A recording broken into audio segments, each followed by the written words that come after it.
ప్రతి సంవత్సరం మార్గశిర మాసం శుక్లపక్ష షష్ఠి నాడు శ్రీ సుబ్రహ్మణ్య షష్ఠి పర్వదినాన్ని జరుపుకోవడం ఆచారం. కృత్తికా నక్షత్రాన జన్మించినందువల్ల కార్తికేయుడని, రెల్లుపొదల్లో పుట్టినందువల్ల శరవణభవుడని, 6 ముఖాలుండడం వల్ల షణ్ముఖుడని, ఇంకా స్కందుడని, సేనాని అని, సుబ్రహ్మణ్యేశ్వరుడనే నామాలతో కూడా ప్రసిద్ధుడు. శ్రీవల్లి, దేవసేన ఆయన భార్యలు. సుబ్రహ్మణ్యేశ్వరుని వాహనం నెమలి.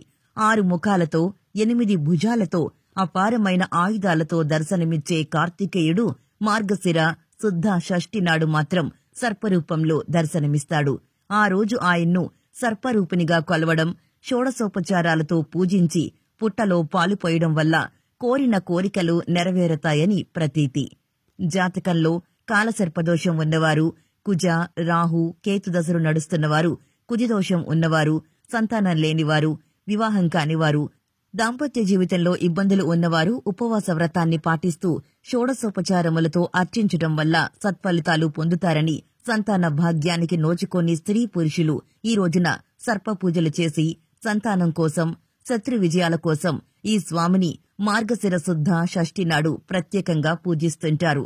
సుబ్రహ్మణ్య షష్ఠి నాడు ఉదయాన్నే స్నానం చేసి ఏ ఆహారం తీసుకోకుండా తడిబట్టలతో సుబ్రహ్మణ్య స్వామి ఆలయానికి వెళ్లి పువ్వులు, పండ్లు, పడగల రూపాల్లాంటివి అక్కడ సమర్పిస్తారు. తనను భక్తితో కొలిచిన వారికి నాయకత్వ సిద్ధి, విజయప్రాప్తి, వ్యాధి నివారణ, సంతాన లాభం, భూప్రాప్తి శీఘ్రంగా సిద్ధింపచేస్తాడు.